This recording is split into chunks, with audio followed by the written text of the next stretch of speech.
Hey, what's going on, guys? Hey, Adam. Hey, Rich. Hey, Mark. Tom. Nobody's home.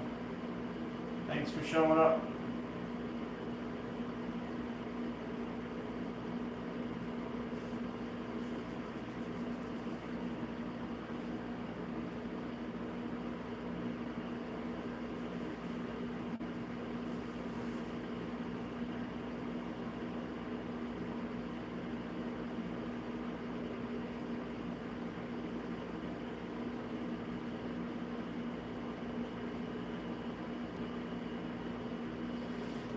Hey, James.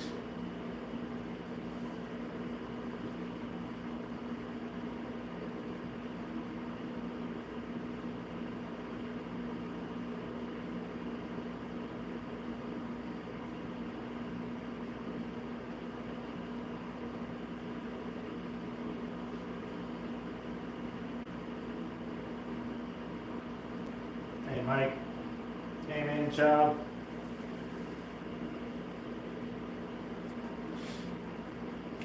I don't know about a lot of work. I mean, most of these cars are stock. But, after I was watching Scott last night running my car in particular, trying to get under 3 seconds. It did set his track record, which that makes me happy. But it dawned on me that I don't know which of my 6 ohm cars is actually, or what's the record on my track for a 6 ohm car. I have an idea of what cars can do what, but I've never officially kept a log or anything like that. So tonight I'm gonna just kind of start a little log of some times, and I don't know. My cars are so varied, even in the 6 ohm group, that I'm not sure how I'm gonna do this. I guess I have to have categories. um, because both these fusions, I know are much faster than any of these other 6 ohm cars. Well, not so much. This Viper is very close to those fusions, but so there'll probably be a performance category and then more of a stock category. But I thought it'd be kind of cool to see what these different 6 ohm cars do, and we'll do that tonight. Hey, Scott.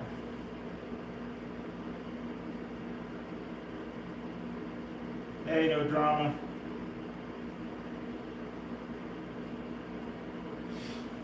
What's up, Rich? So what we're looking at here, just to kind of go over, I have a Jag Hobbies NC2. This is a completely stock car, other than I did put holes in it because I was playing around with the theory of does it help the magnet any, but I don't think that's going to change the performance much. Um, this is a Bulldog SRT, again stock, completely stock.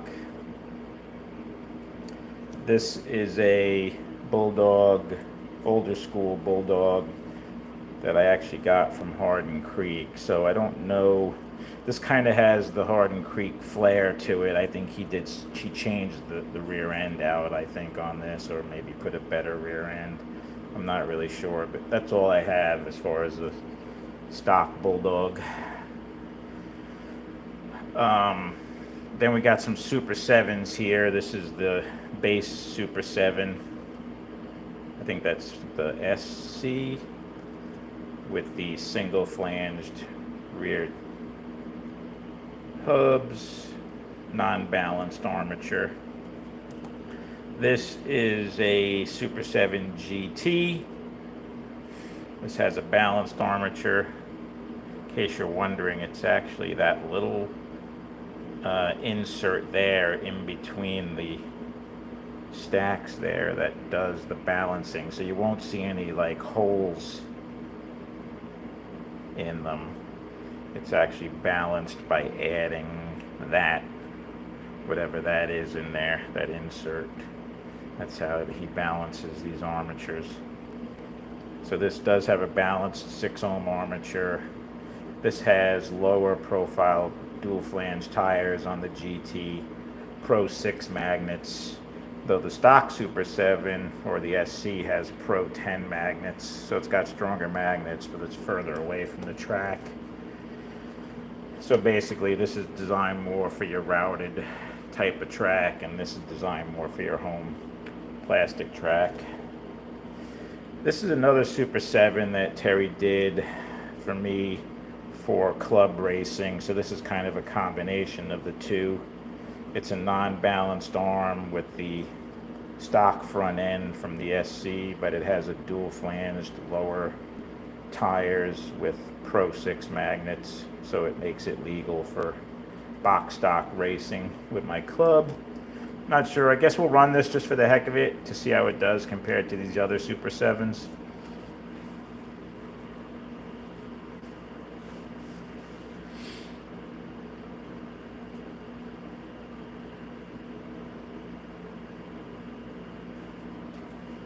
And then we have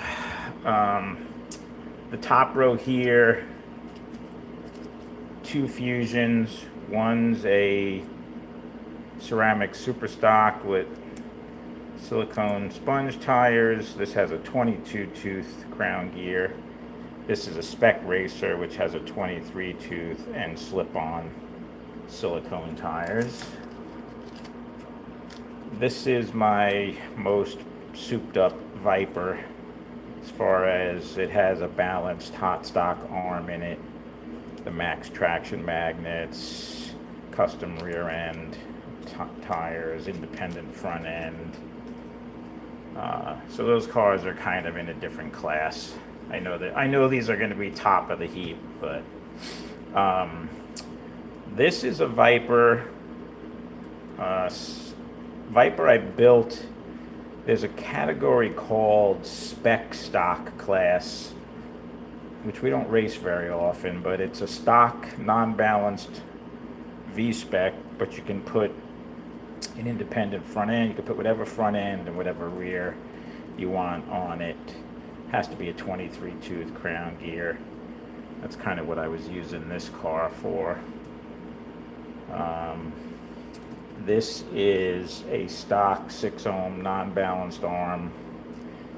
This is one of my IROC cars that I took from my set of 6 ohm IROC cars. So this has better Pro 4 max traction magnets and an independent front end, but otherwise it's a stock V-spec, but it does have the body post for a Lexan body.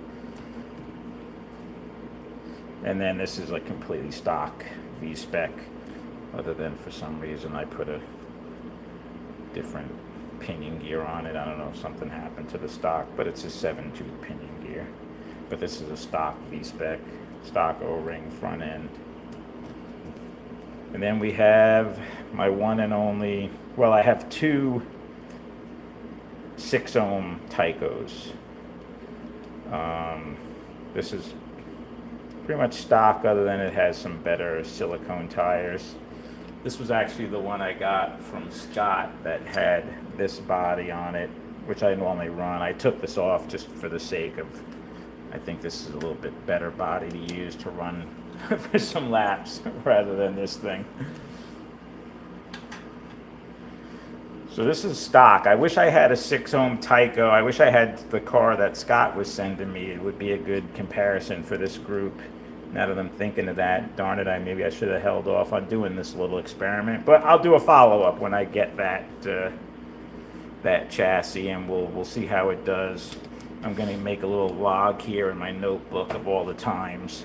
Now this Tyco, though, I am going to put in, I do have a Viper front and rear that is designed for Tyco, so we'll do the times with the stock, and then we'll put the better rear front end and rear end in it, see what kind of differences we get.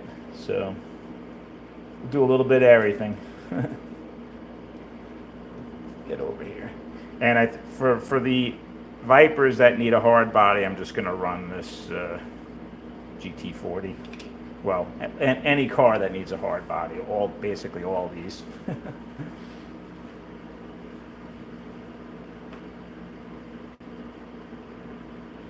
What does a stock V-Spec run? Well, we're going to find out. You got to be patient, Scott.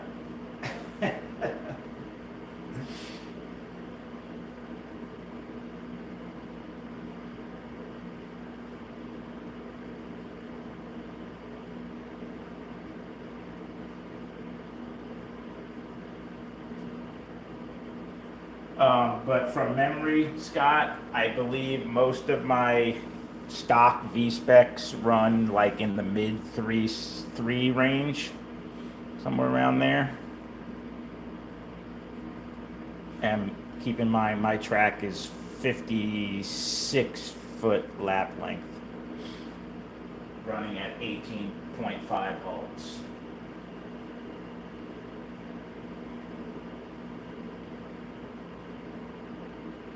Who wants auto? Nobody wants Auto World, except nobody's home. Actually, well, I do have the one inline Super 3, though technically this is not a 6 ohm arm car. I think what I say this was 8 ohms. Although I kind of messed this up a little bit. I was tweaking it. I was trying to make it run as good as Rich's car, so I put it on the dyno and messed around with the adjustment on the brushes, and I made it worse. It was up in the 3s, and now I think it's down in the mid 2s or a little above the last time I tested it. But I know this car is not going to compete with these, so I'm not even going to bother running it. We ran that the other night. I forget what it was. It was actually fairly close to like my Mega G Plus cars. I think it was in the 4-second range, somewhere around there. Hey, Kenny. Hey, Mayor.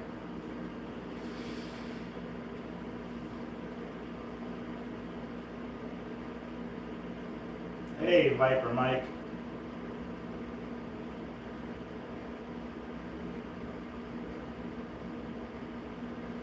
Oh yeah, Scott, did you try to run any more laps? Did you ever get under 3 seconds?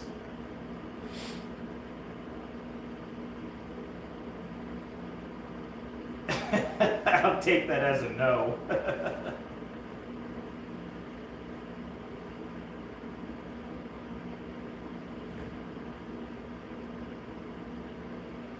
I think I just heard the wife get home. I'll be right back. I want to say hi. She worked late. Hello. A live show.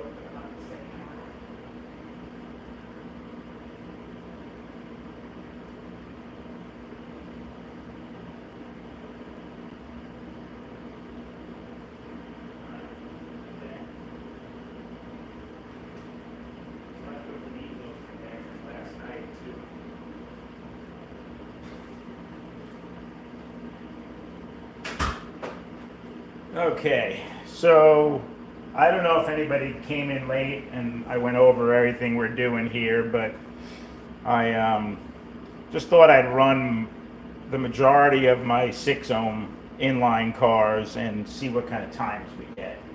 I'm going to start keeping a log, kind of like the mayor does with his board, where he has like the track record. And I'll break it up into categories so it's fair. Like I said, I know that a Jag Hobbies is not going to do anywhere near the time of a Fusion, so it wouldn't even be fair to compare it. But it will be interesting to see how the Jag does against a Bulldog and how they do against a Super 7 and even a stock Viper and a Tyco. So that all being said, let's move over and let's start running some laps. What do you think?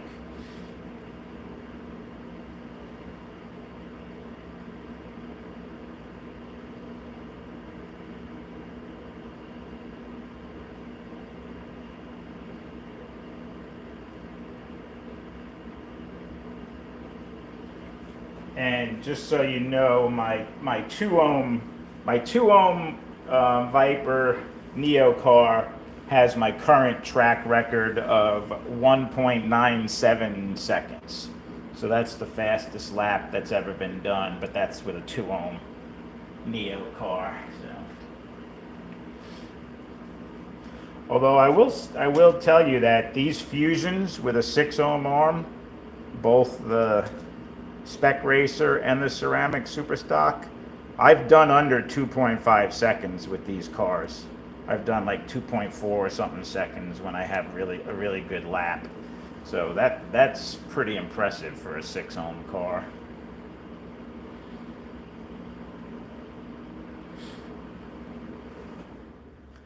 Okay, let's move over to the track here.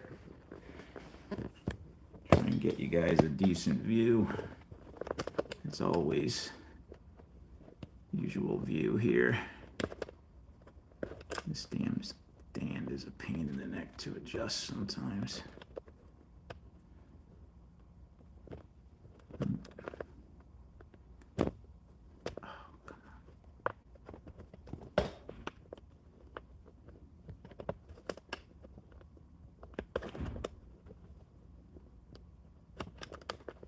want to tighten now. I want to break it.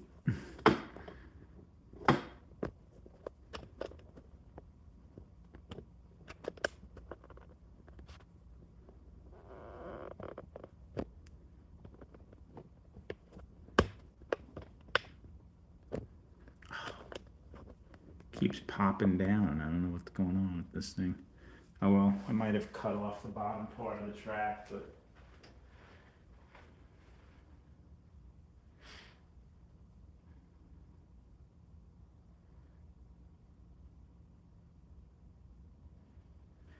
all right, so I thought to start off with, I'm going to run some of the cars that I think are going to be the slower of all of them.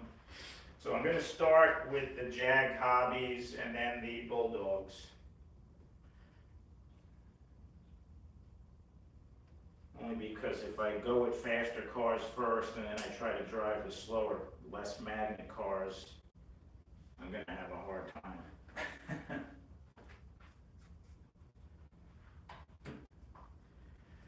And most of these cars have 23, well, either 22 or 23 tooth crown gears in them. Although I'm not sure what the stock gear is in a Tyco. I don't know if you guys know what that is. Is it a 25 tooth? I'm not sure. But I'm going to put a 23 tooth in that Tyco after we run the stock setup. And I'm not really sure what's in the Bulldog either, to be honest with you.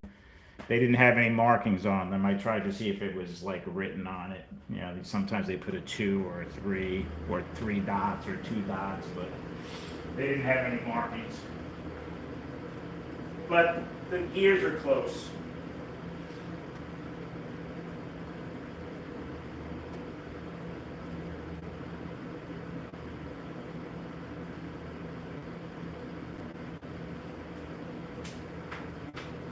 All right, so let's see what this Jag Hobbies. Oh, and I did, before I went on, I oiled all the cars, I cleaned all the pickup shoes, so they hopefully are all in decent running order. Some of these have been sitting on my shelf for a while and haven't really been run, so. Cool. I'll run, I don't know, maybe a dozen laps or so.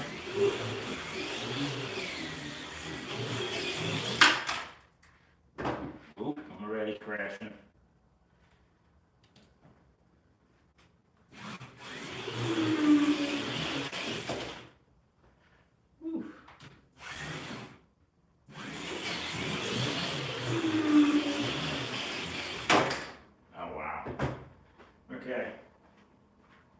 Taking me a little bit to adjust to this Jag Hobbies car.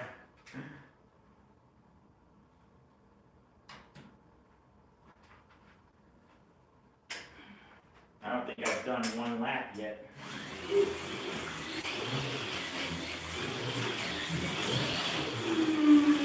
4.6.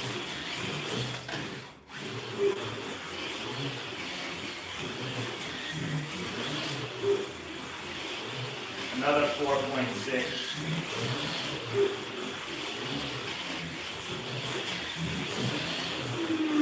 4.3.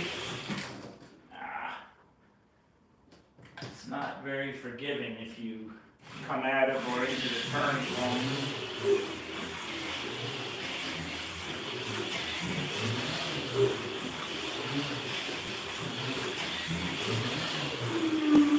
4.29.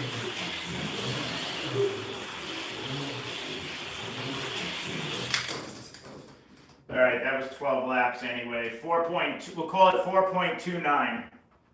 That was the best lap.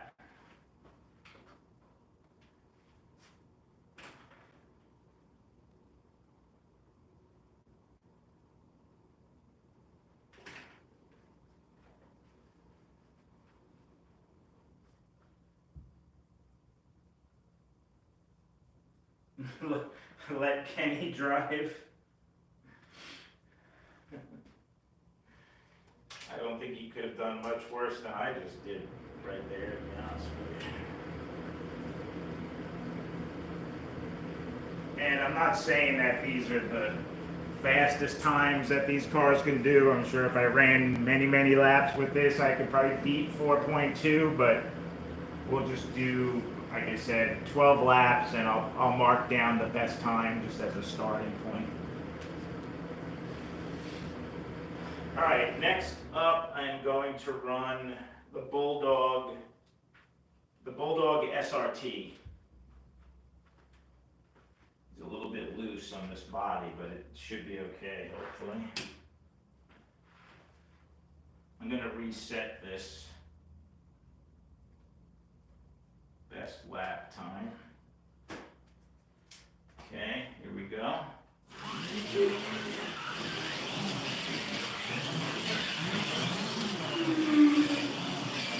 4.7, 4.1. Definitely has more downforce than the Jag chassis. Handles better, even with some pretty big tires that are on it. 3.8.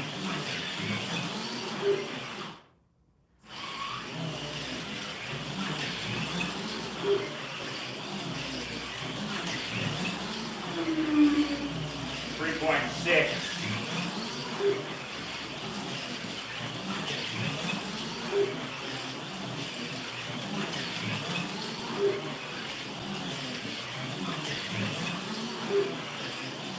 All right, that was 12 laps. 3.65. Car felt a little sluggish, like it didn't really feel like it had a lot of top end for some reason. But we did a 3.65 with the Bulldog SRT.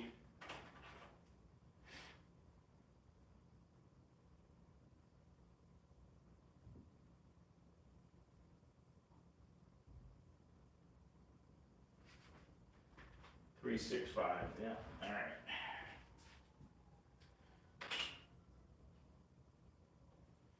All right, now we're gonna do the Bulldog, the regular Bulldog without the Neo magnets. I don't know, what is that called? A non-SRT, a Bulldog Turbo.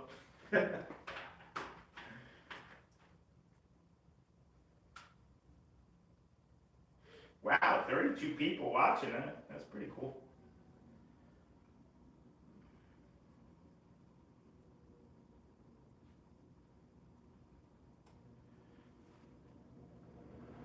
Hey, Zim.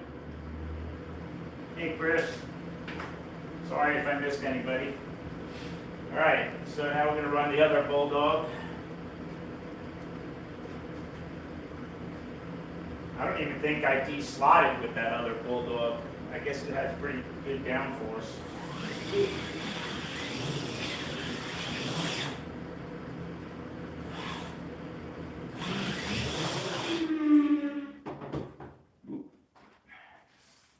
Sorry, trying to adjust my controller here. Each one of these cars is a little different. Uh-oh, this one's not going. Like I said, some of these cars I haven't really run in a while. I know this one in particular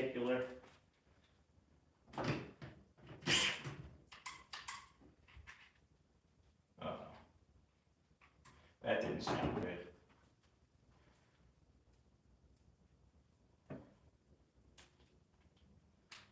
A little technical difficulty there.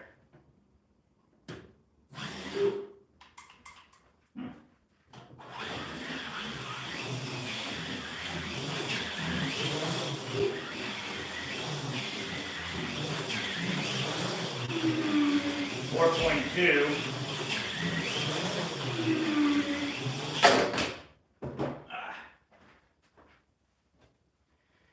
Definitely doesn't have the downforce of the SRT Bulldog.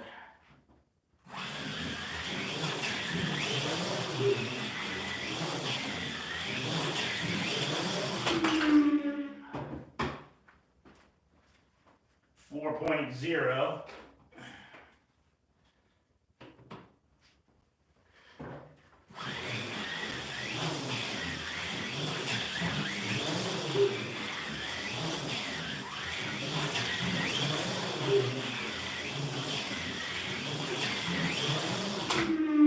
Oh, it's off the table.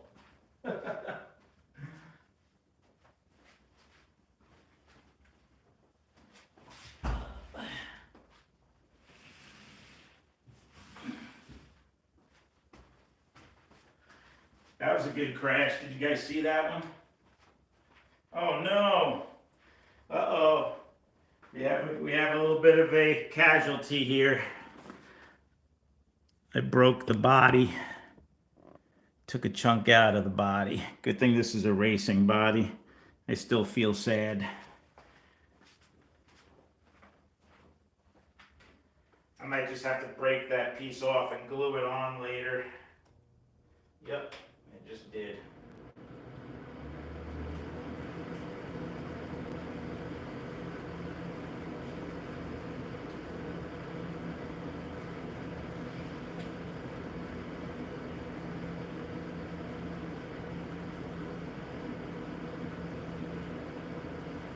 My track is a 4x14.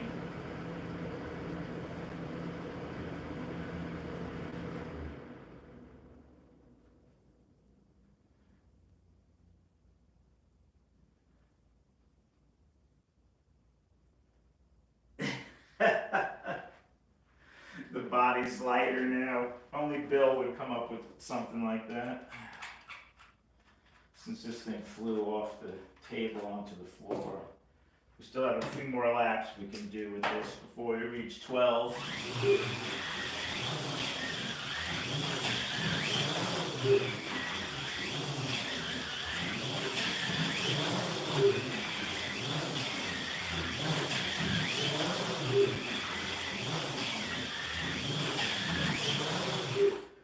All right, 4:03 was the best I could do with that Bulldog.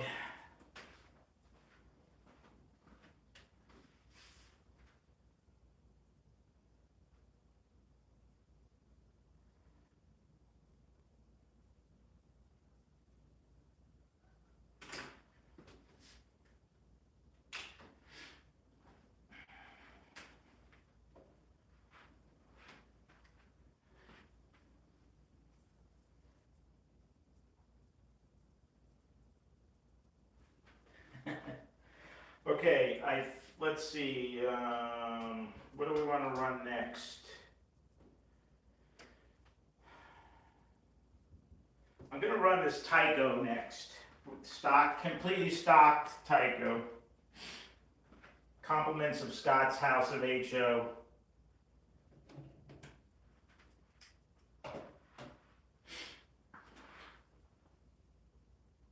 Yellow flag. Go. All right, we're reset. Oh, this is not easy. All these cars handle different and have different downforce. Wow. Yeah, definitely doesn't like that turn. That's not even a tight turn.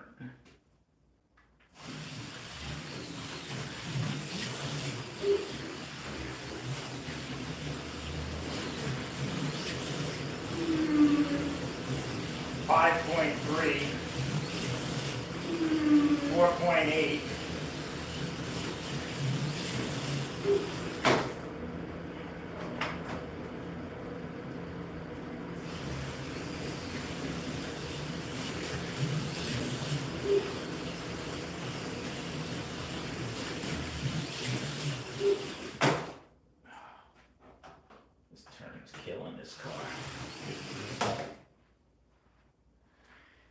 I really can't push it with these stock magnets.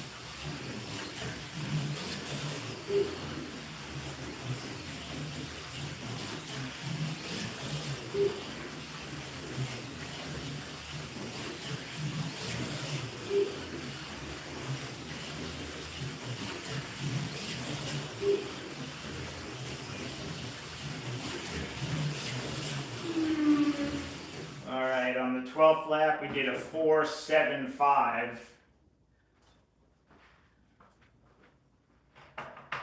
I'm going to put the little bit lower Viper front and rear in this car. We'll see what it does.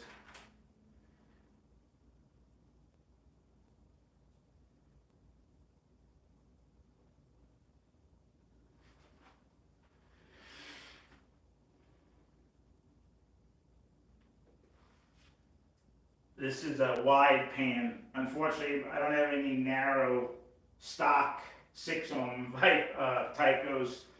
All my Tycos, I've mostly put 3.5 ohm arms in them. I think that might be a project. I need to hop up a 6-ohm, get like a hot stock balance. I assume they make like a balanced 6-ohm armature for a Tyco.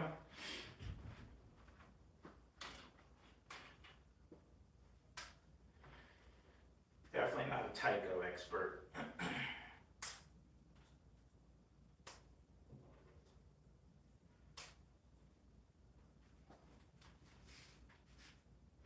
Hey, Bob.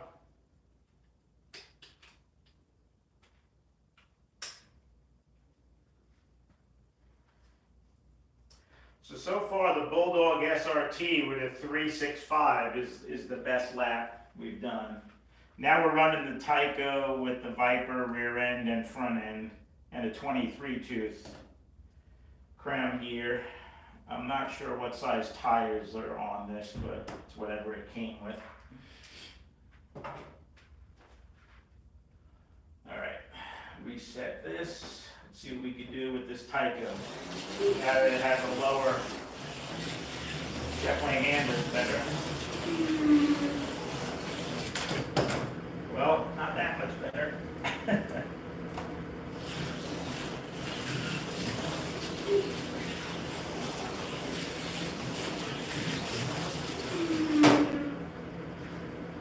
4.6.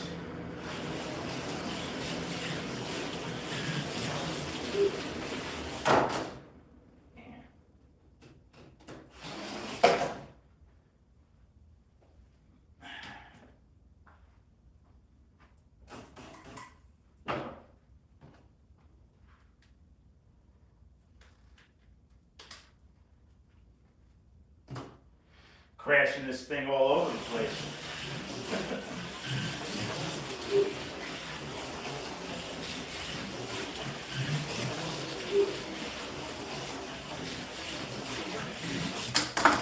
Oh, dang it, that was a good lap too, but I came too quick out of that turn. Doesn't take much to make this body go crooked, huh?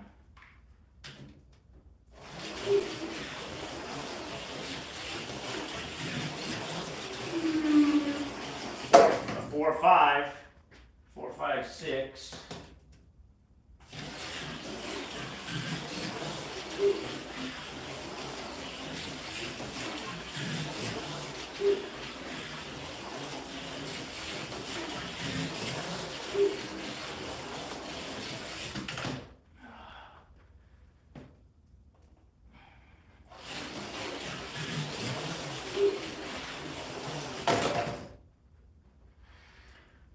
Well, that was 12 more laps, and with my poor driving skills, even with the lowered rear end and front end, it didn't help me too much.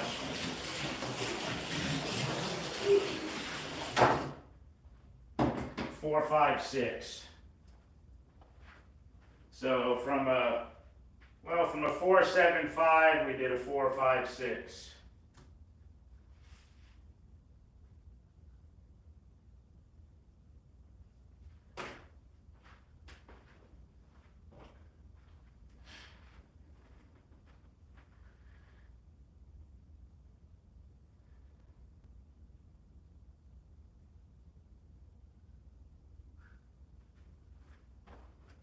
Yeah, this is the stock M&M. Stock M&M body, hard plastic NASCAR body. Sorry, it's dark over here.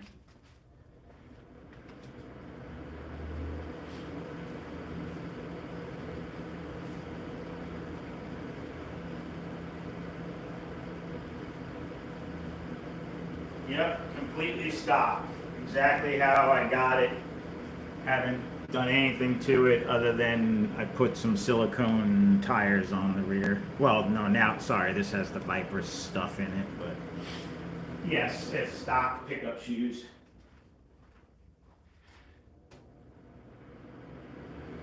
All right, now we're gonna run some of the Super 7s. So this is the stock Super 7.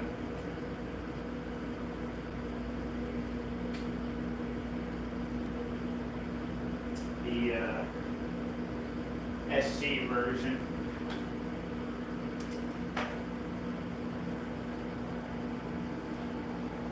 Yellow flag.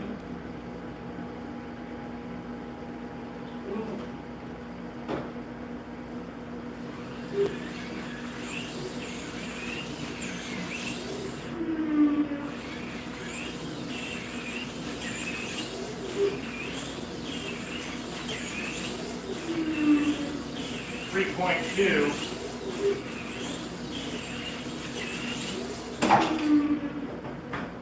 Another 3.2. This poor body's taking a beating.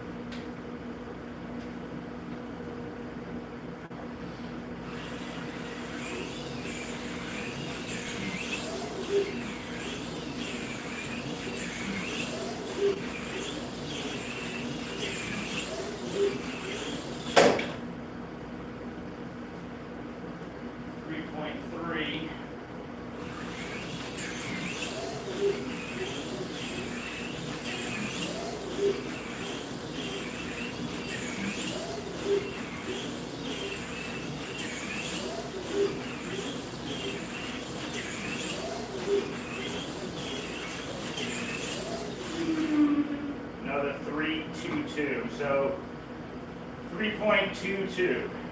That's pretty good.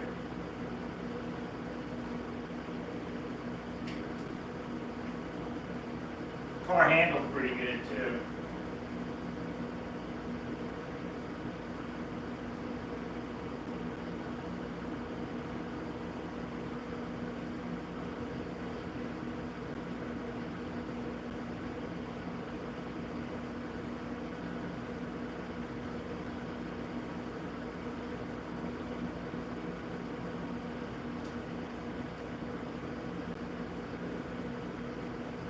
All right, we're gonna run the Super 7 GT version.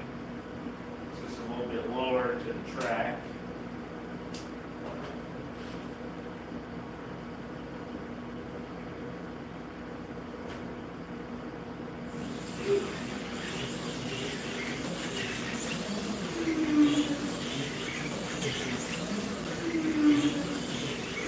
Two.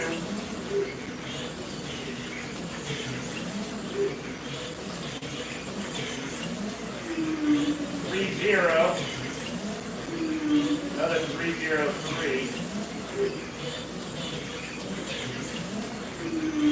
299. So we're into under 3 seconds. 298.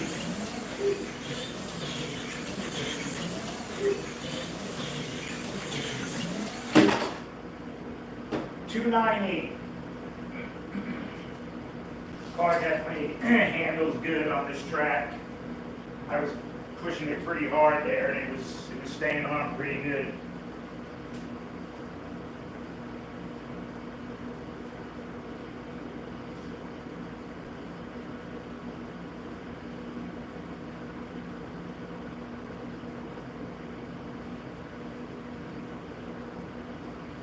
Oh, I forgot to write down. What did the Super 7 SC do? 3.0. Ah, crap. I forgot to write it down.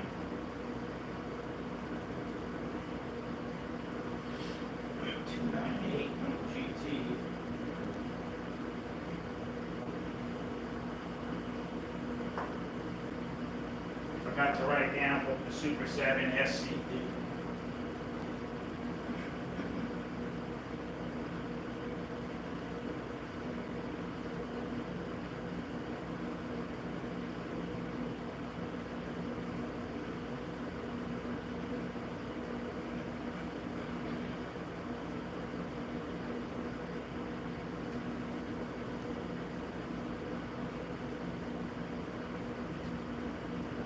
Rerun this non-GT version.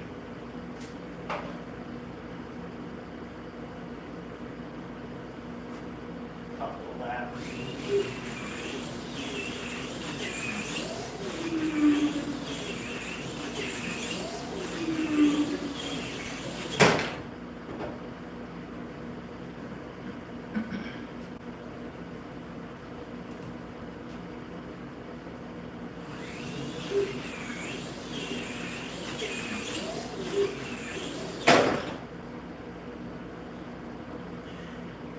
Yeah, that GT version definitely handles better.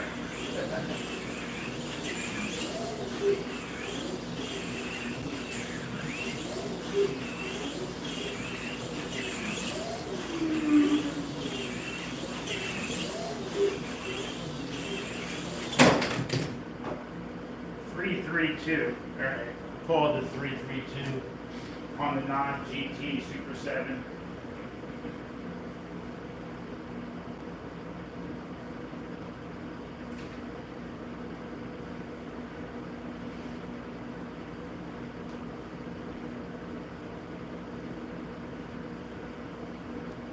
Three, two, two. Okay, that's what I thought.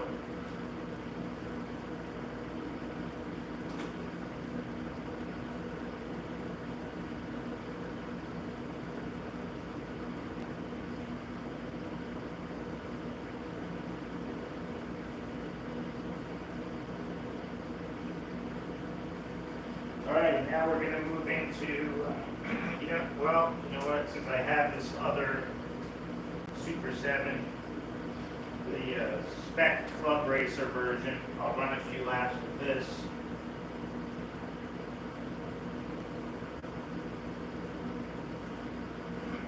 See how this Super 7, this thing's really slammed down in the back. It's got 420 rear tires on it.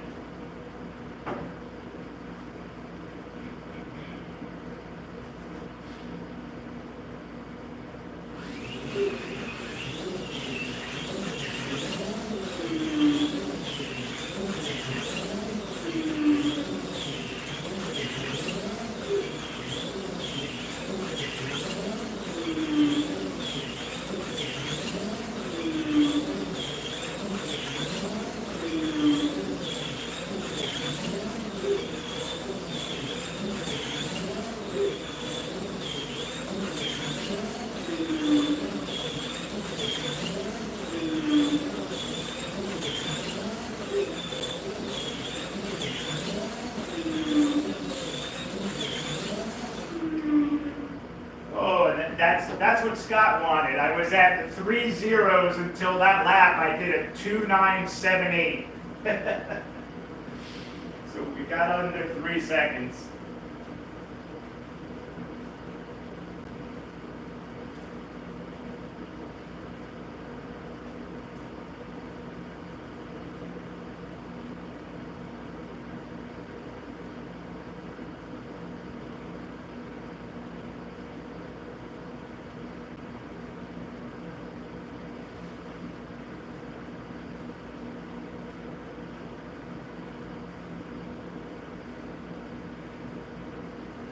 That was a Super 7, although it's a Super 7 that's kind of custom built for club racing.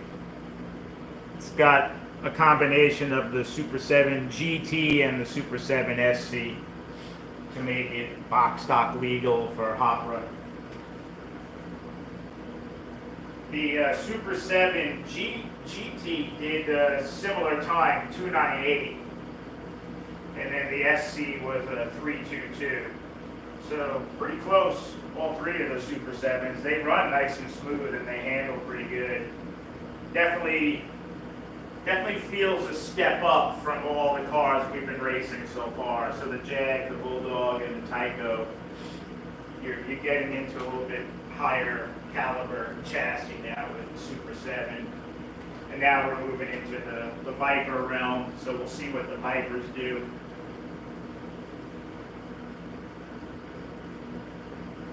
So this is a completely stock Viper V-Spec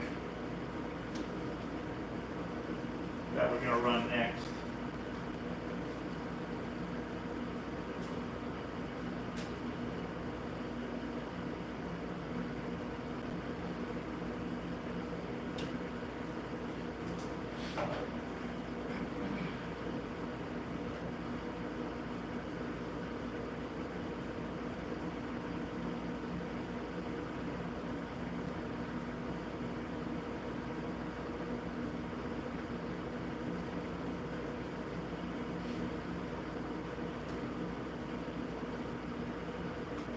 I will, Kenny. Thank you. Yes, yesterday was her birthday.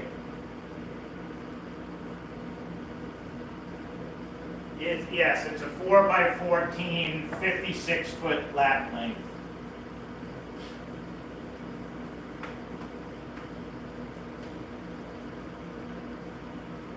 All right, let's see what this Viper does.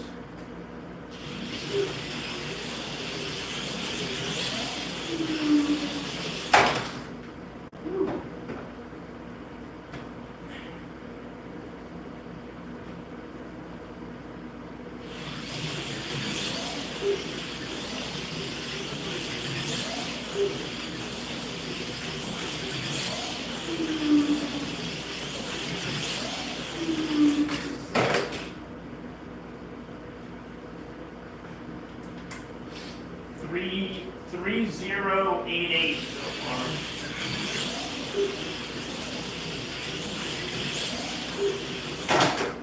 Oh gosh. Oh man. Another inch. Wow, I'm killing this body. It just hit the bridge for the timing system and it cracked. This whole side is now cracked on this body. I've never had such destruction in a body before. I think we might need a substitute body. Yeah, I cracked that one pretty good.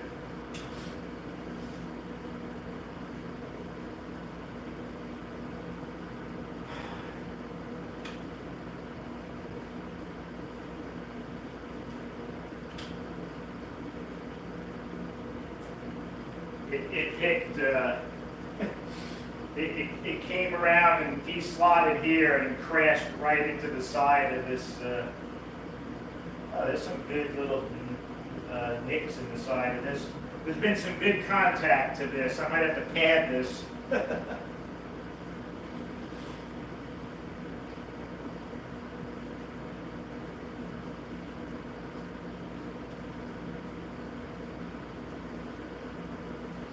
All right, I'm switching to one of my other GT40 racing bodies. Although this is actually not a cheap body, I probably shouldn't have sacrificed it for racing, but the things we do.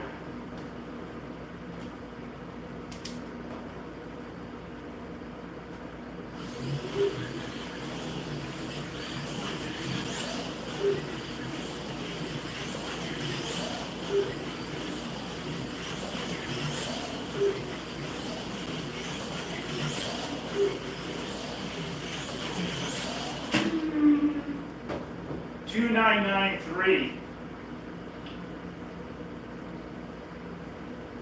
So Scott, there's your answer. I was doing like 3.2 second laps. 3.2, 3.3 is about average on my track for a V-Spec, although I did just do a 2.99 on that last lap. So if you're having a good lap, you can get under 3 seconds on my track, which is a 56-foot length.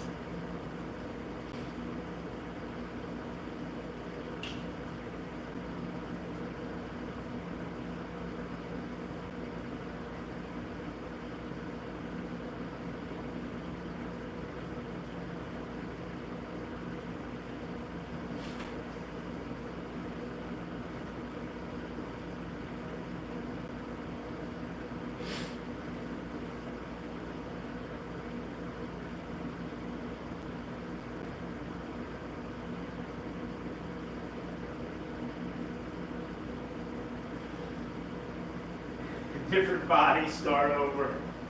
Nah, it's the same body. It's the same GT40. Same mold, probably.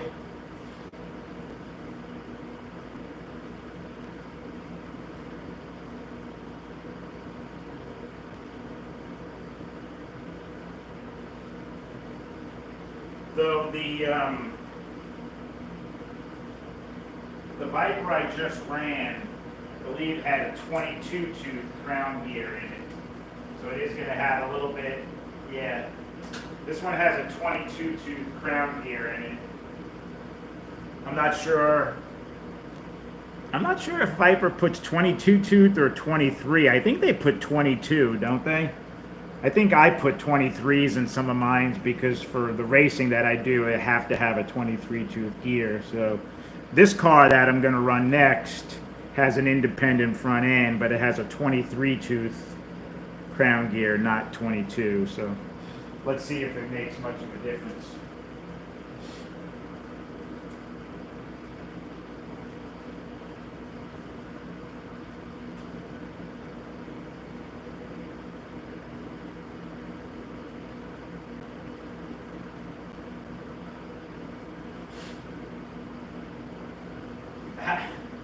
I don't know what you mean by that, Rich.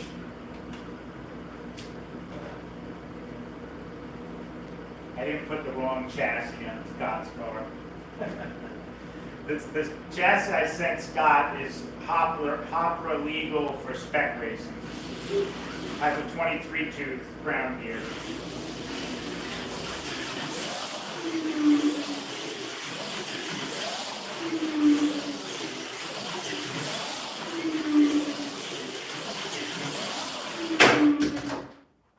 Ouch.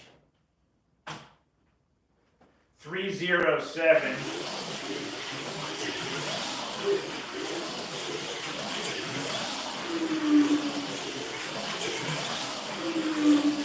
Two 290,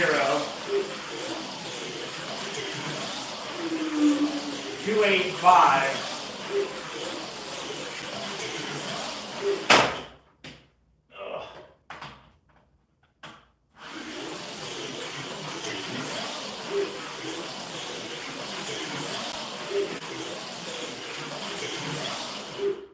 All right, 285. So I can definitely tell the independent front end. It really aids in the handling in the corners. And this car does have an independent front end, but this actually has a 23 tooth crown gear with firmer albino tires. I could feel this car felt faster because of those stiffer tires on the Viper on the routed track. I don't normally run medium compound black tires on my track very often, other than my IROC set of cars. Okay, that was the last chassis that I require a hard body, so that one survived. At least I didn't destroy that body.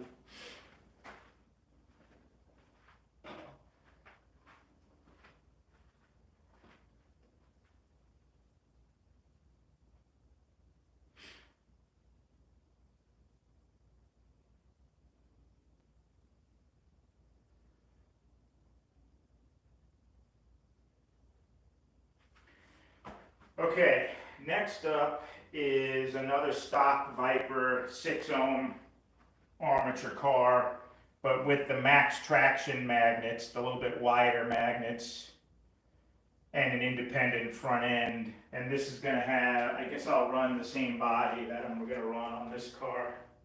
This is a Lexan body.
272.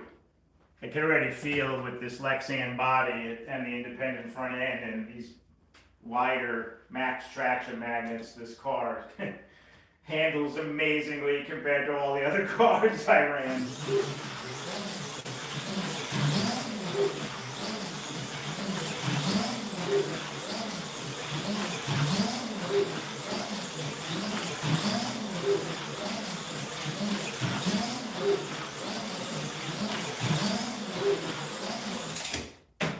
Oh, did you see that? Went off the barrier and over the table.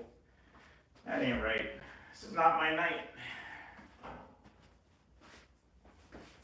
At least I don't have to worry about a body breaking.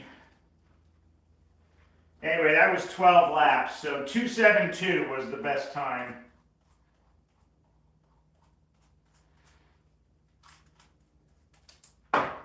We'll call it there.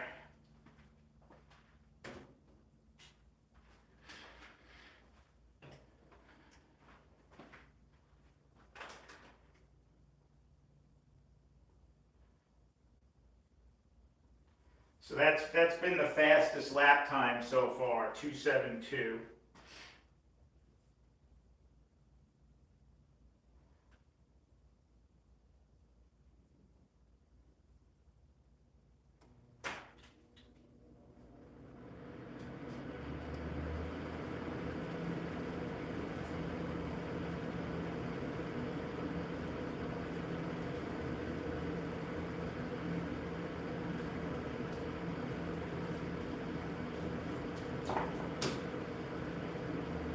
Okay, next up, we're running so this is the Viper Spec Racer. This has a balanced hot stock armature in it from Rooster Racing, independent front end, all silver electrical system, Pro 4 max traction magnets, RPM gearing, 260 rear tires, rear hubs with the RPM purples.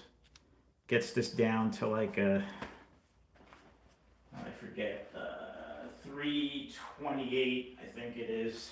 This is about as low as you can go with a Viper before it starts. This is already dragging the rails.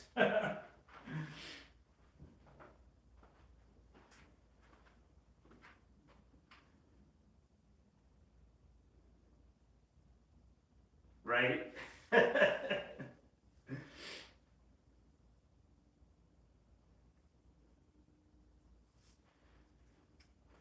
All right, let's see what this thing does.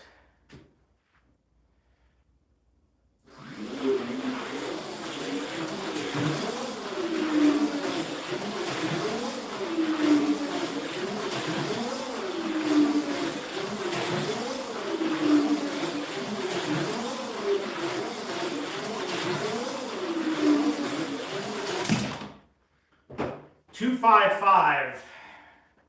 So we have a new record, 255 after 6 laps.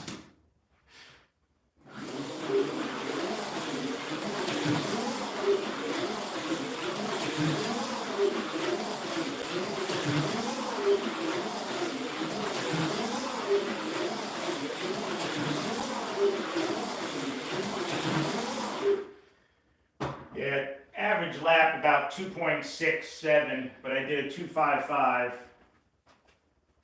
And this is the same car I sent to Scott, other than the rear end, the rear tires. Or the one I sent to Scott is not as low in the front or rear, but otherwise it's the same configuration.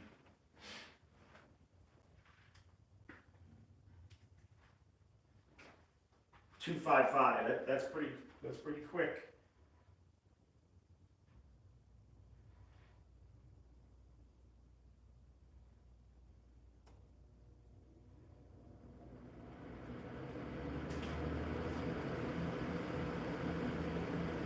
Can't see it, is it fast?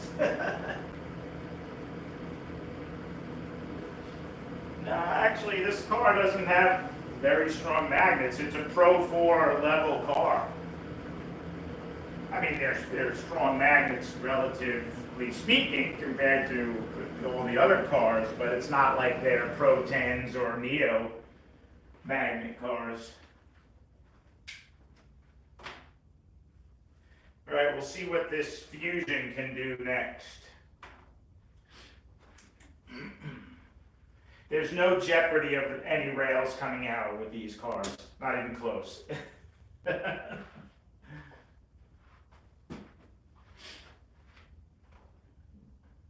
Even these Fusions are like Pro 4 equivalent, and the ceramic magnets are even weaker than the level 4 polymers.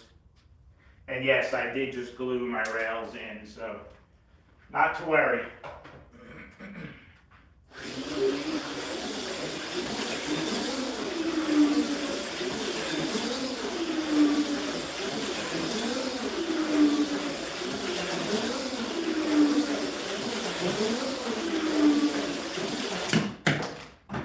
246. So there we go. We're under 2.5 seconds.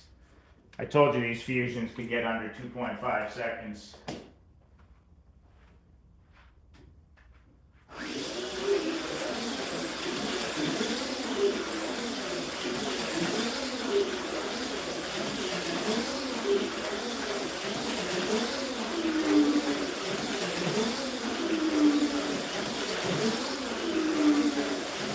Wow, 243. Whew.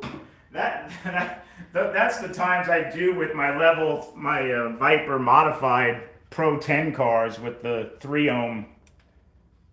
That's like a little bit slower. I think I do like 2.3, 2.4 with those Viper modifieds, but 243 after 12 laps with this Fusion. Now you see why everybody races these at the club. They handle amazingly and they're super fast.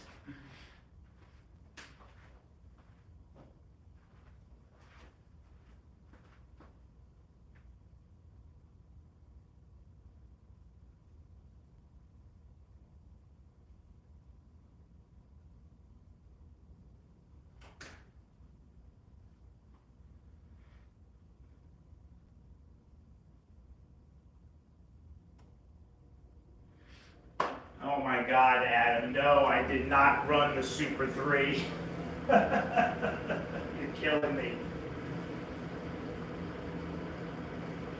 My track record is with a 2 ohm Viper, 1.97 seconds with a 2 ohm Neo, level 35 Neo car.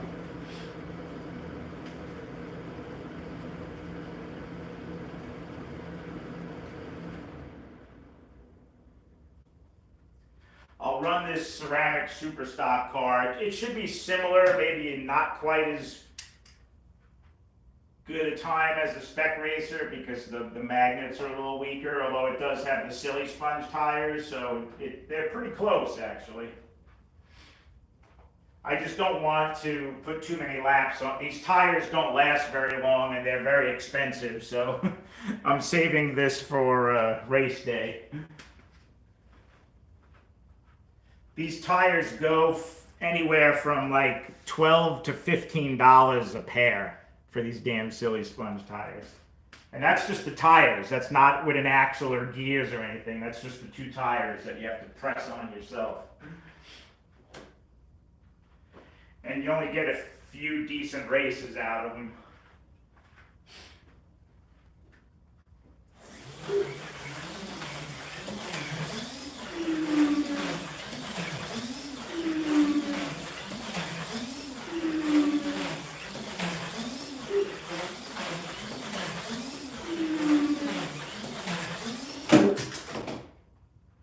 .252, so very close. I could probably sneak down into the 2.4s with this car as well. The silly sponge tires are so smooth and quiet though, the thing barely makes any noise.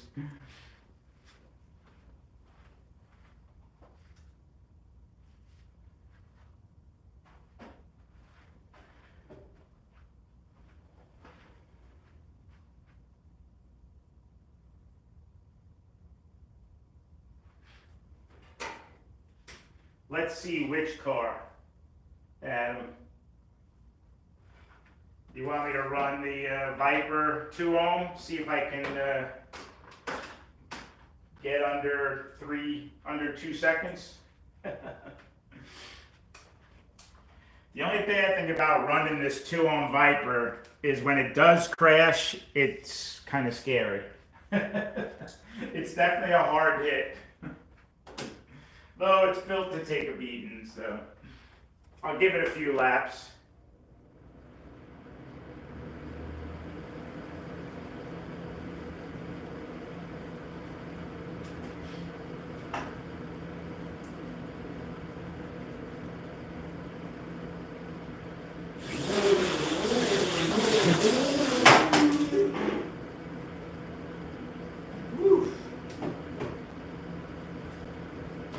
That was, that was 2.2 seconds after 1 lap.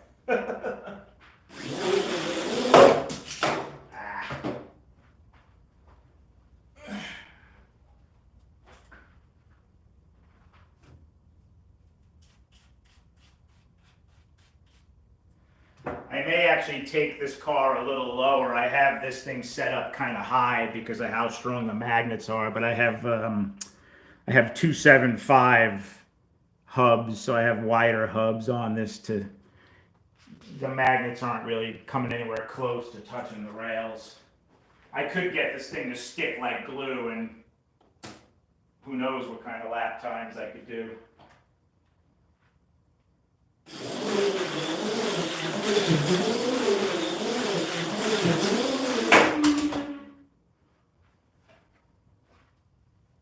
2.1.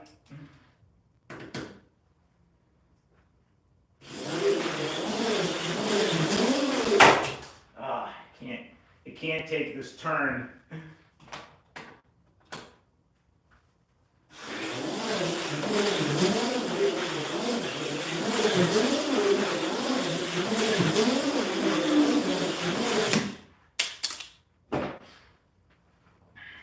Another 2.1.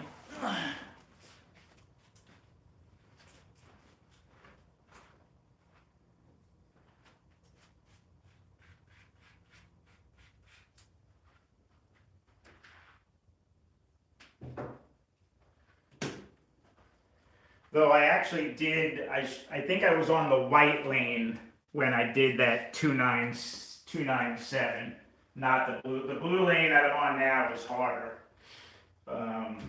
So.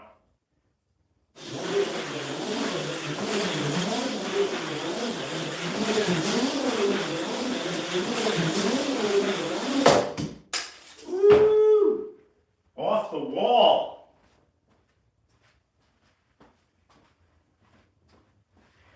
Consistently doing 2.2 seconds.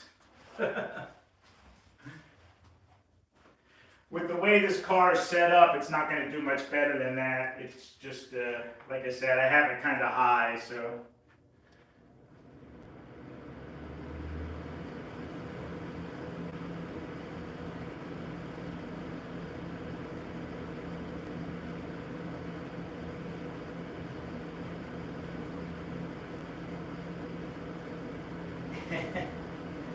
No, it's barely even warm again because I have this thing set pretty high.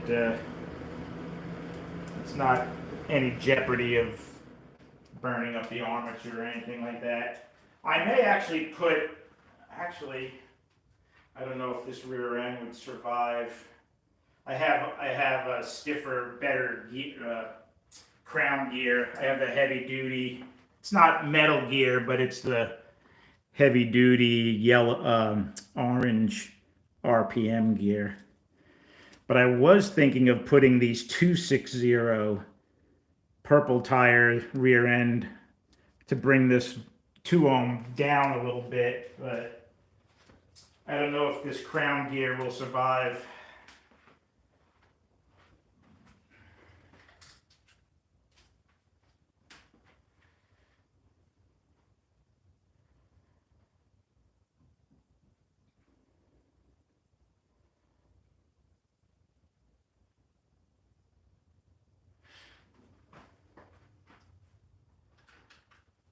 and then this is another one of my Neo cars. This is a 2.5 ohm car. I haven't run this car in a while.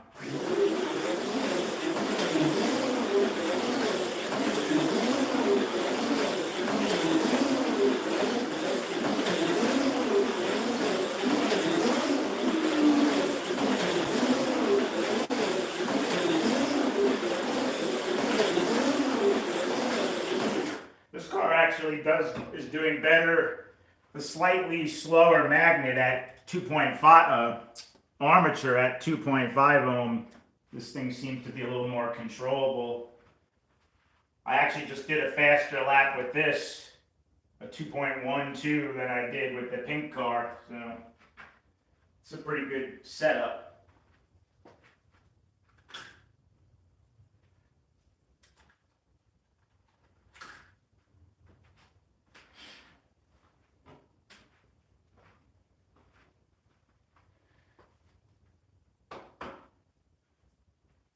But those fusions are deceptively quick. I mean, I was doing 2.2, 2.3 seconds with those Neo cars, and I was doing 2.4 with the 6 ohm fusion. That's pretty impressive.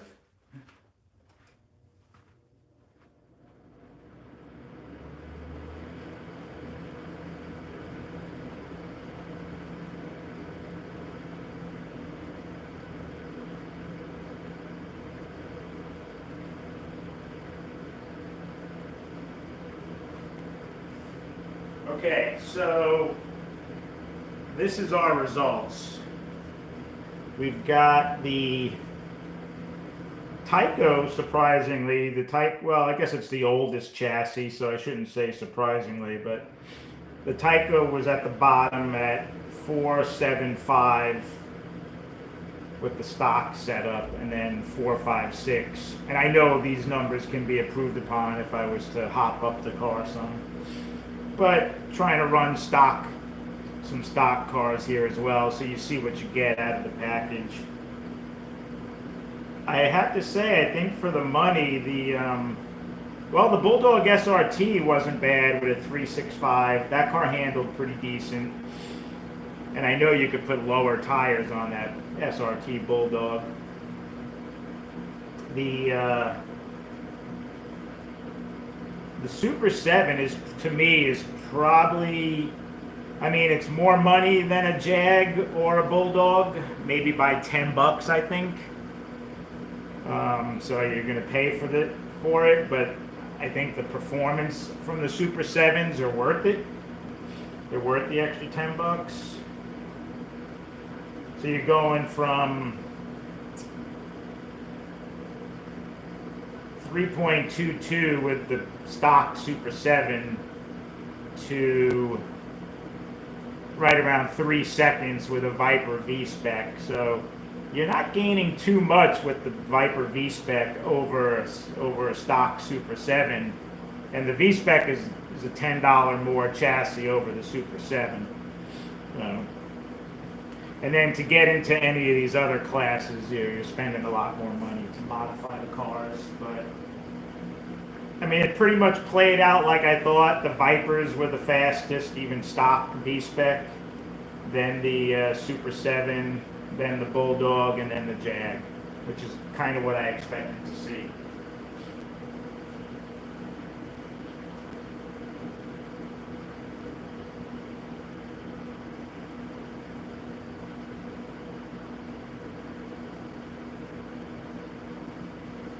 Well, again, I was running these cars to try and get the fastest laps. I wouldn't obviously be pushing any of these cars that hard in a race where I'm trying to be consistent, but the Fusions are the most consistent. That's why I race them. That's why everybody races them. They just handle better. A similarly spec'd Fusion, it just handles better than even a Viper. So you can't beat the Fusion, but that's getting into club level. I would say for home track, I mean, again, the numbers played out. I think it's going to be the same, even consistency-wise. The Viper and the Super 7 were the top. cars. Probably best bang for the buck, I would say, is maybe the Super 7.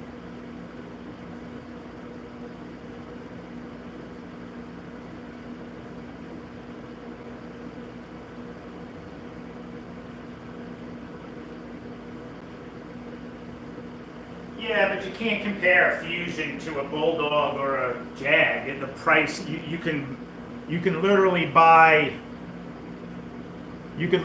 4 Jags for 1 Fusion. Actually, yeah, a stock Fusion from Wizard is like 110, 112 bucks. That's just stock without even doing anything to. I mean, they already come race ready, club level ready, but you're paying a major premium for it.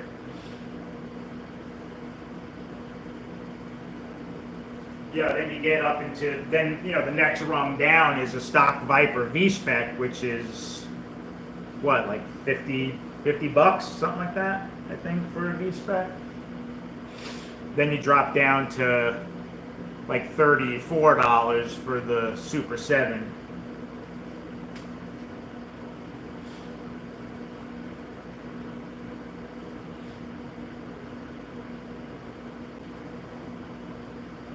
Right, stock Bulldog 21 bucks, and then what? The SRT Bulldog I think is like $24 or something like that.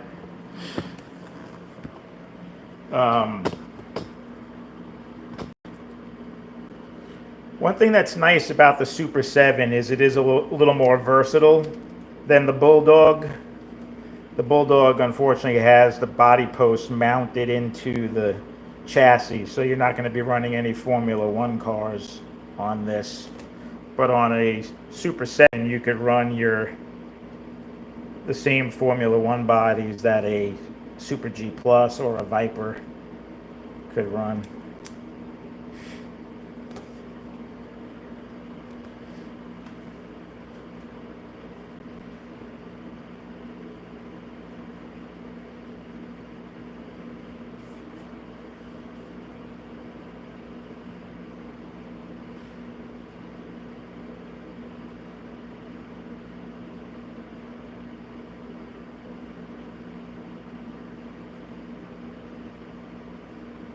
How much would it cost to upgrade to a Viper class?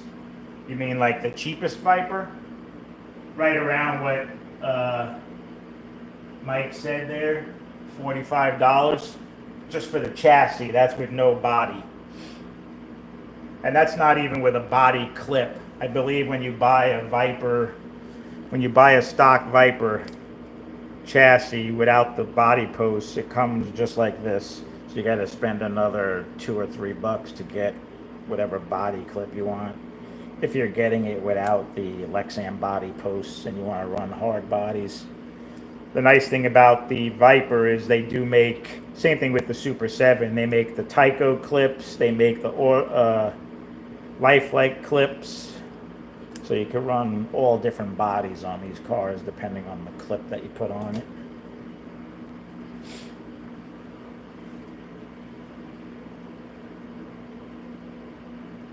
Oh, upgrade the Jag to the Viper. There is no upgrading a Jag to a Viper class. It's never going to happen. Not a 6-ohm Jag anyway. I don't. They're just, the chassis is just not designed that way. It's not designed to compete with a Viper. You can buy a Jag GT that has a 3 or 3.5 ohm armature, and that's a much faster car. That'll get you into the numbers that a stock 6-ohm V-Spec has, but it's a 3 ohm, 3.5 ohm armature with level 42 magnets. I actually have one. Where is that? If you want, I could run some laps with that car. Where the heck I put it? Is it in here? Yeah. So this is the GT version. I don't know if you guys remember how much this cost, the Jag. I don't think it's that much more. It's like less than $10 more. You do get an independent O-ring front end with the Jag GT. You get the better magnets, better motor magnets and traction magnets, and this has I think it's a 3 or a 3.5 ohm. Kenny's Mr. Jag, he should know.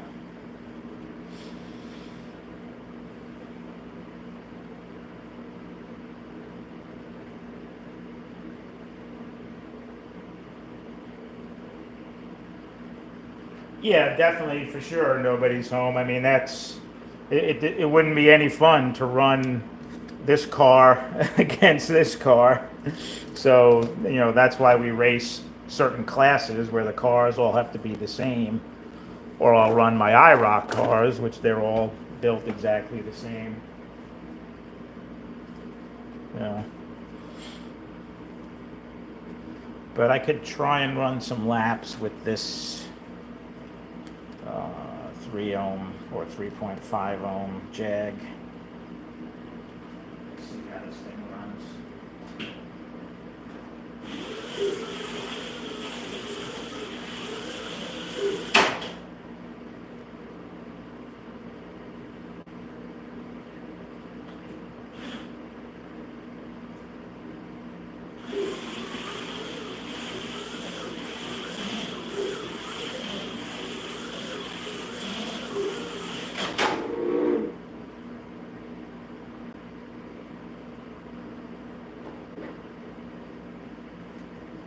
Yeah, so this 3.5 ohm Jag GT, I just did like a 3.2.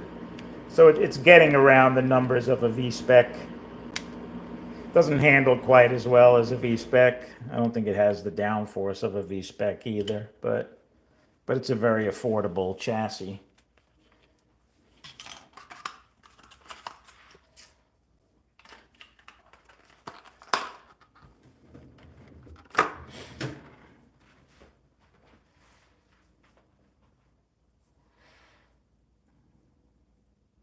I would say try a Super 7. If you guys haven't ran a Super 7, I think they run really smooth. They handle well.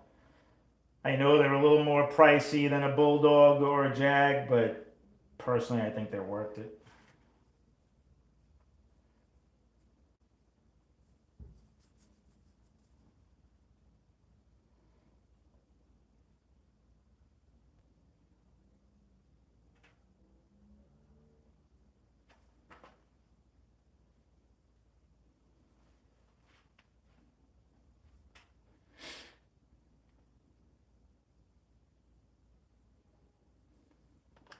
Yeah, I have to work on my two. This car is just a little too fast for. It's a little too much motor for how I have it set up. So I think I have to take this car a little bit lower. This has a 2 ohm NSX turbo armature. Just the armature in this car was 35 bucks. But I'll have to play around with that.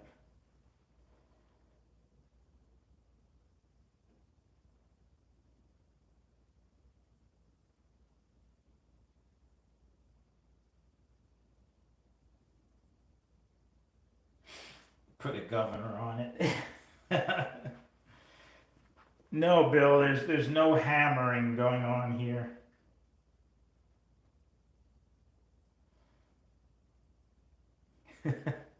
You know, no drama. I know what you mean. When I run these Neo cars, they are a little scary.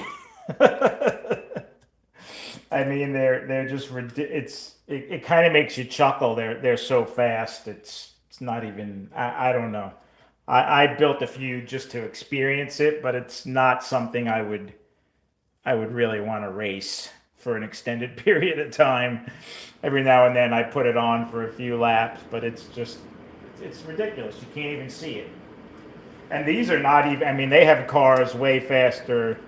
I shouldn't say way faster, but they have cars with like level 52 Neo magnets down to like 1 and 1.5 ohm armatures. So it's ridiculous how fast they are. I think you need the force to be able to race those cars because it's more about feel than it is seeing the car.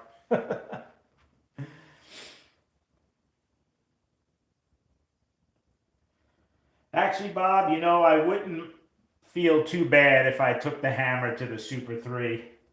Maybe that would shut Adam up.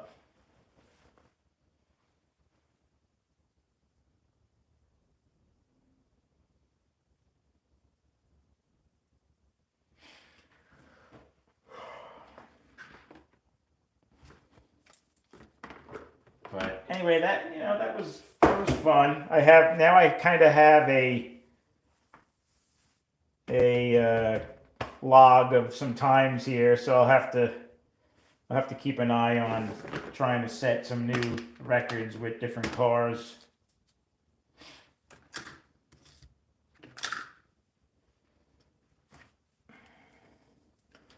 I'm really bummed that I destroyed this body because this is the body I race my box stock. I'm gonna have to try and glue it, or I might just have to buy another one of these. But it was very look at that. Really, it cracked right when it hit the bridge, the light bridge, or the timing bridge. Duct tape. Come on, Bill. You know me better than that.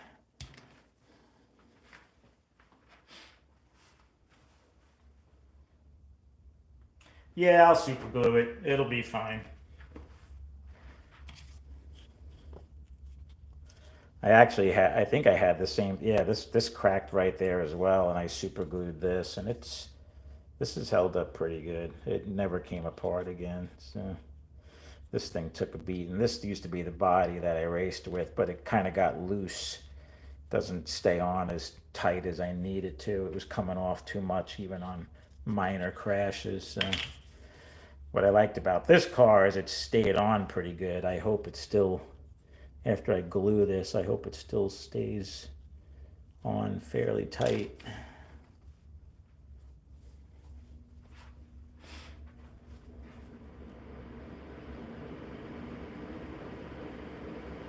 Rip the side of the car out. Actually, that wouldn't pass spec. When you race box stock, the body of the car has to have everything on it. You can take the insert out, but like if this back motor piece were not on the car, I wouldn't be able to race it in my club because it won't pass spec or tech. So it has to have, like, I don't even think this would pass tech if it had a chip in it. I don't know that they would allow that. So they're quite picky actually.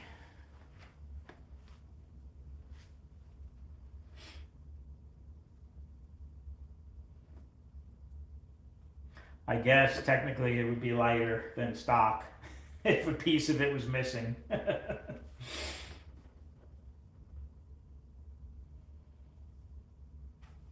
I mean, I'm not worried about it. I have many other bodies I could use, but this was a perfectly fine body before tonight.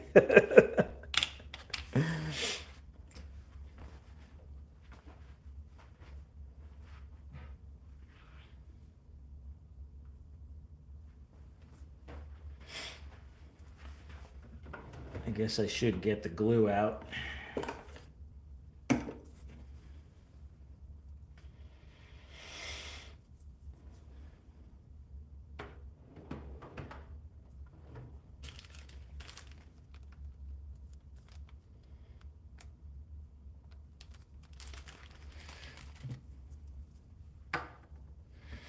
I'll have to glue that tomorrow.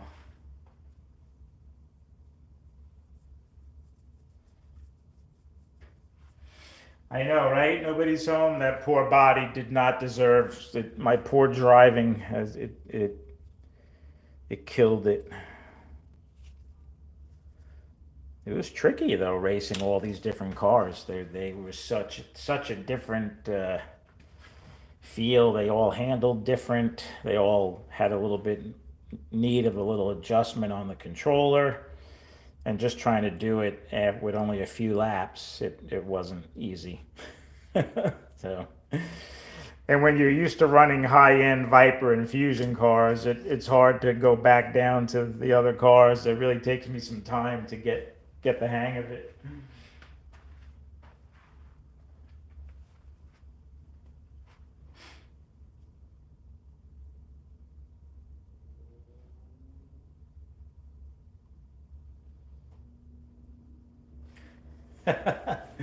We never learn, Scott. We're a glutton for punishment. Next time, Auto World. I don't have any good auto. Well, actually, let me see. What kind of Auto World? You know what? I could have used maybe I could have used like the Supra body or something like that for testing. It's actually not a bad looking body. I don't have too many Auto World bodies actually. Not that are really race worthy. I have this one as well. That's about it. I don't have a lot of Auto World.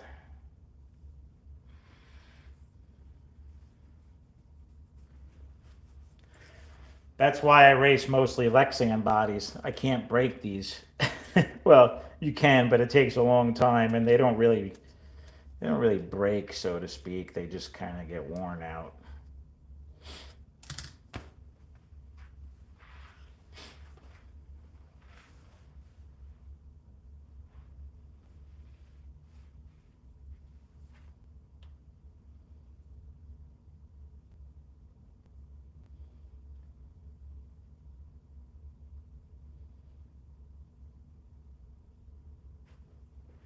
Yeah, that's true. I definitely would have broken the wings off of those Auto World bodies.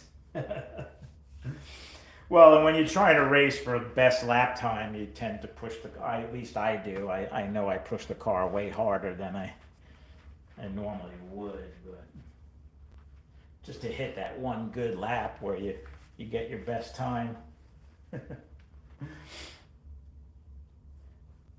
Just like Scott did for like several hundred laps last night trying to get under 3 seconds.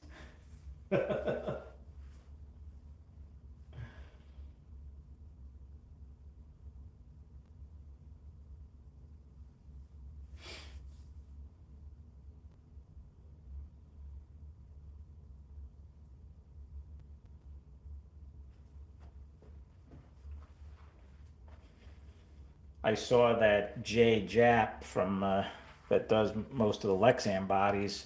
He came out with a series of IROC painted bodies, so he has them in the four standard colors: the red, white, blue, and yellow.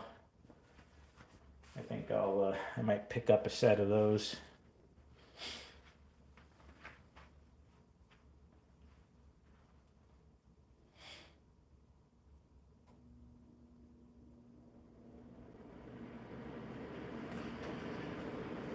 Well, now I gotta try and sort out all this stuff and put everything back to the way it was. Now this car is the way it was. I believe these tires I need off of this car.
You soldering headlights onto your cars?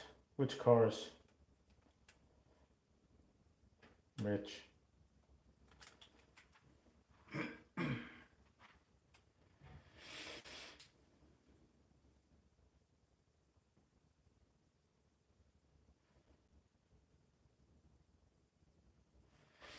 That's true, Scott. Got to keep at it.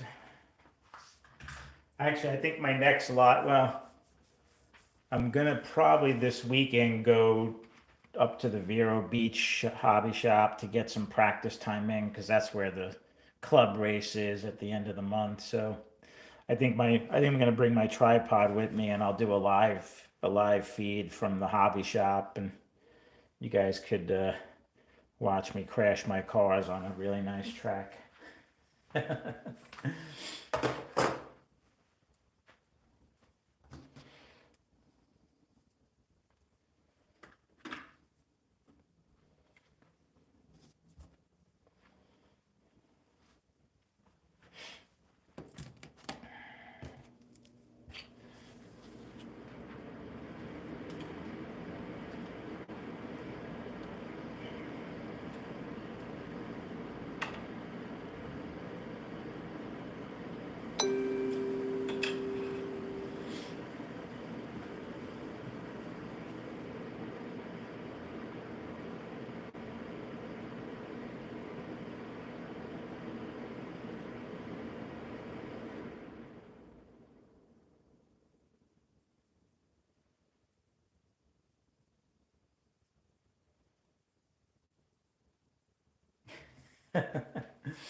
Yeah, a little bit of cleanup work. There always is. Sometimes I borrow parts from cars to show you guys stuff, and I have to put things back to the way they were before I started going on camera. Bob said, send these cars to Scott. He can get rid of them.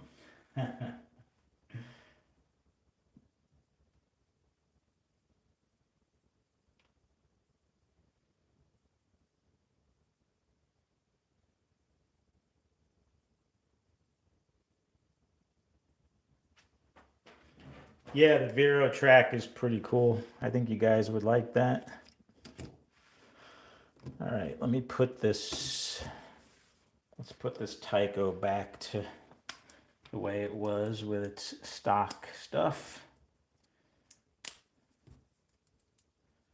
I think this was on the front. I think this was on the front like this for that bigger body. Right? For this whole truck.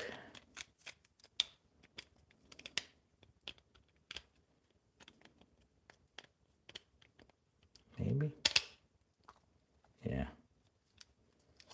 That's cool looking. Oh, it's not a truck. Sorry. A roadster. That's a cool looking car though. I like that. Thanks, Scott.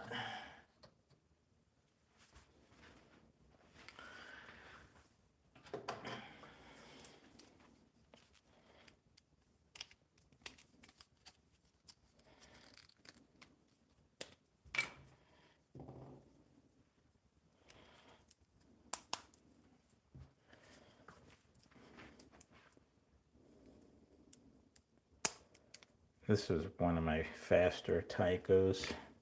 This has a 3.5 ohm armature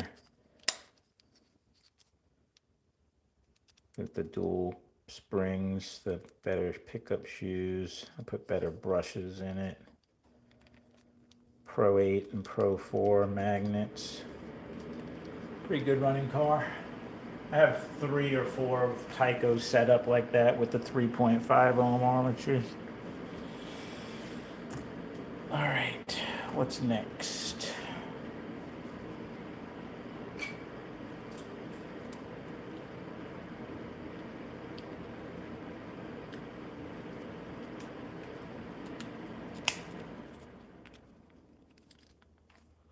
That goes there. We're getting there. We're getting there. Wait, where's my other? Where the heck is my other Tyco? The one for this. I lost the chassis somehow.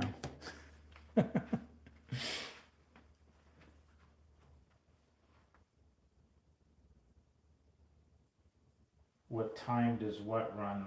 The 3.5 ohm Tyco?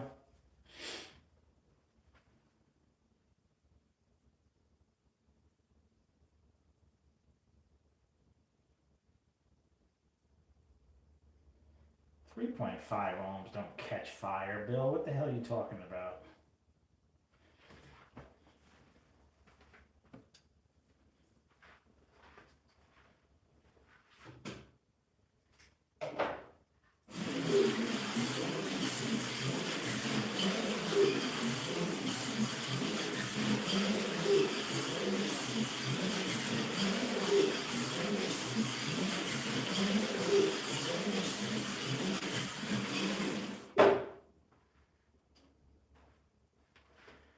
So I just ran about 5 laps with this car and I got under 3 seconds. It was like a 2.8, 2.9 for this 3.5 ohm Tyco.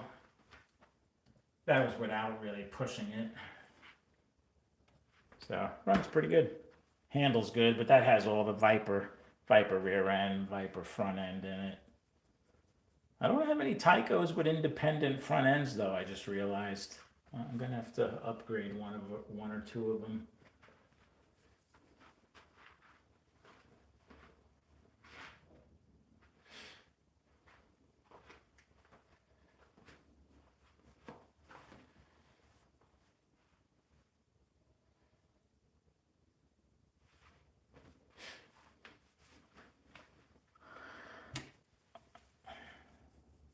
Oh, here we are.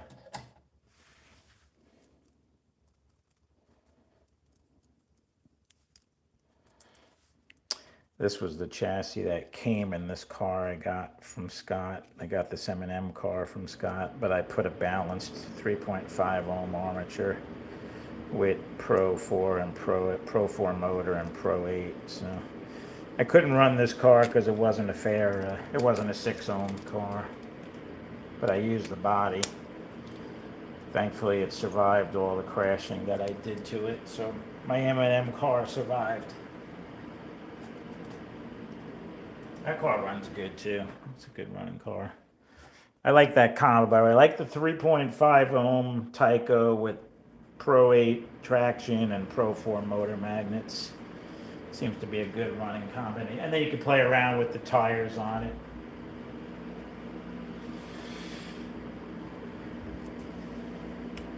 This I have to glue. Here's my little piece. I'm gonna save that, see if I can glue that back on. What else do I have left here? These Bulldogs I wasn't even using. I actually took them out of these cases. Don't really have a home for these. I might do a giveaway and actually give these Bulldogs away.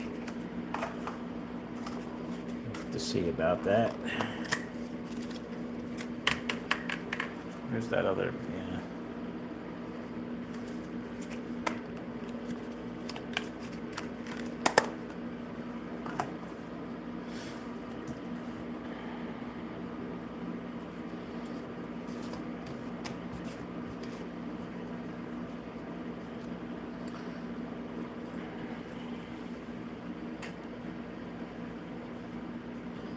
This car I had this circuit board body on, but I wasn't about to run this body because I didn't want to ruin it. But I had the Viper under it.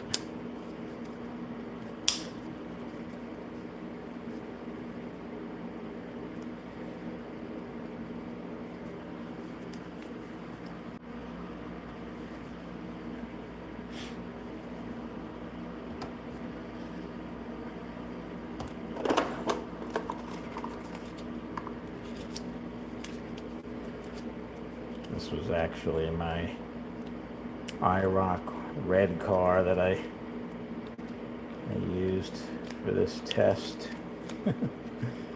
My stock car. My Budweiser. King of beers. Alright, we're all cleaned up. Just gotta try and do a little body work on that that body tomorrow.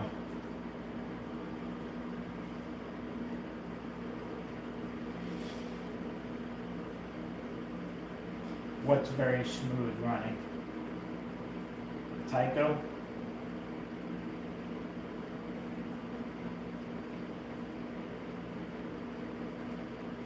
Yeah, stock Tyco arm is a 6 ohm. If I understand correctly, I think they all come with 6 ohm. Did any Tycos come with a lower ohm armature stock, or were they all 6 ohm?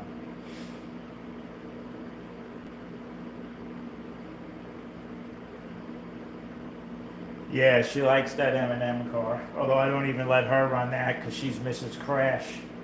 She crashes worse than anybody. Because she has one speed. She has 2 speeds, fast and faster.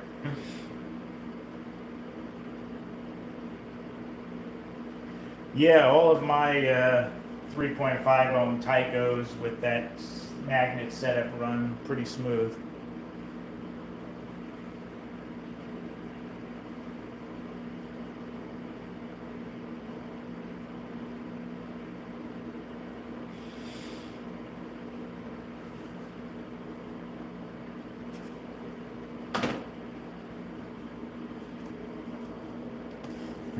I gotta take these Super 7s apart real quick because I took the parts from this.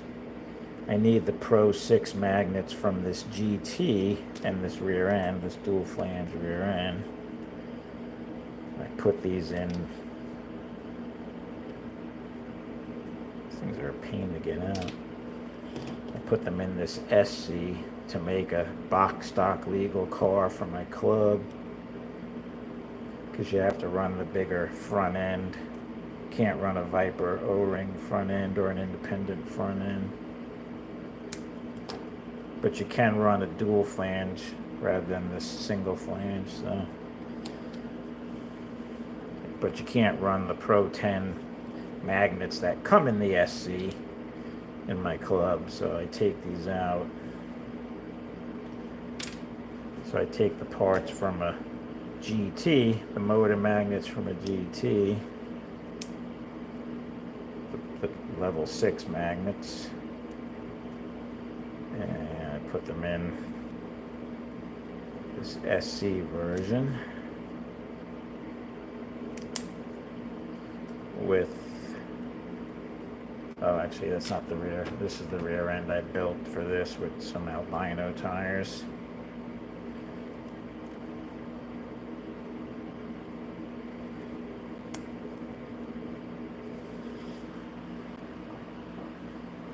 So this is my backup Super 7. This is my backup box stock chassis. And this is my primary one. And I used to run that white GT40 on this till I destroyed it tonight. So hopefully I get that back in action. See, there's actually 2 different on the Super 7 site. There's, for a couple of dollars more, you can get the SC with the CNC machined front hub. This is actually not legal for my club. It has to be the non-CNC, the one that has the little spokes in it. So it has to be this front end. Even though it's the same diameter tires and same size, they don't want you running the machined, truer front hubs. So I didn't know that the first time we raced. They let me run it.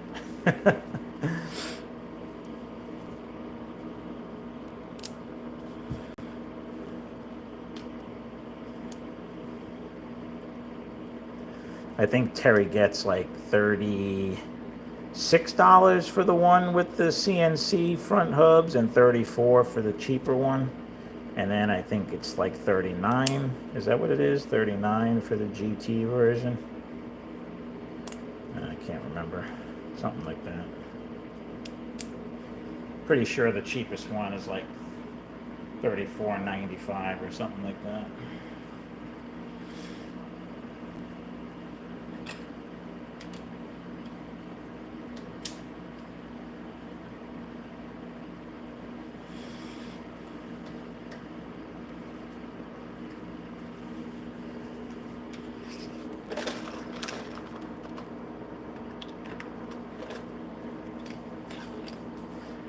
Okay, that's all I have left. Everything else is cleaned up.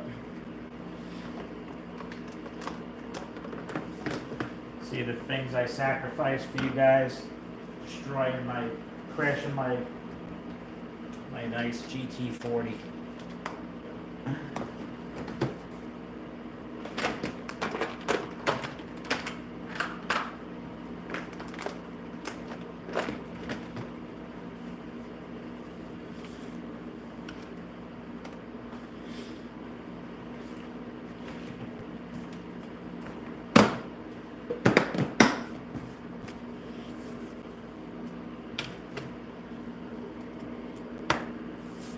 We'll do some gluing tomorrow.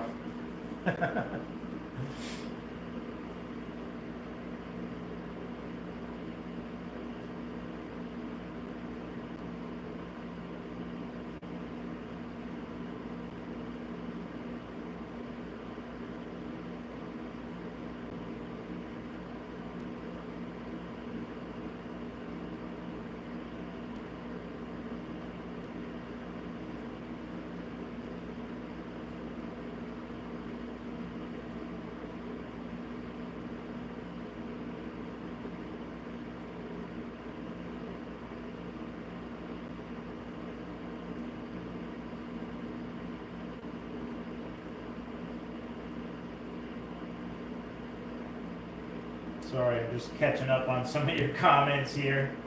You see, you guys got some crazy driving daughters, huh? Thankfully, my daughter drives pretty slow and calm in real life. She doesn't drive her real car like she does my slot cars, or that would be real trouble.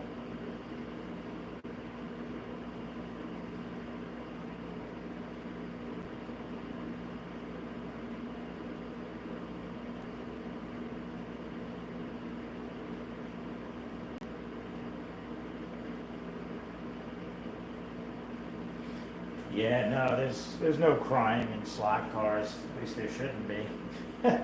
You may want to cry sometimes, like when you crash your car into the garage or into the light bridge and it cracks. But Josh, you missed everything. So you're late to the party. Sorry, I'm getting ready to sign off. You'll have to rewatch it.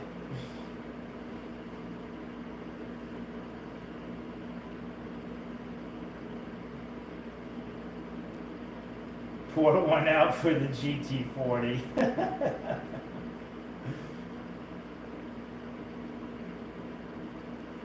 Thanks, guys. Yeah, I thought this would be kind of fun. I had fun. Hell, I got to drive all my cars.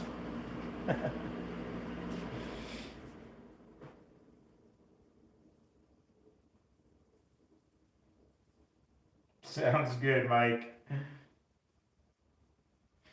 All right, guys, have a good night. What's tomorrow? I think Adam said he was going to be on tomorrow night, so tune in for that. And then we got Rich Friday, I think. Not sure about Thursday. So I'll be chatting with you guys soon. All right, everybody, have a good night and have a great rest of your week. And hopefully we get to Friday night soon. See you guys.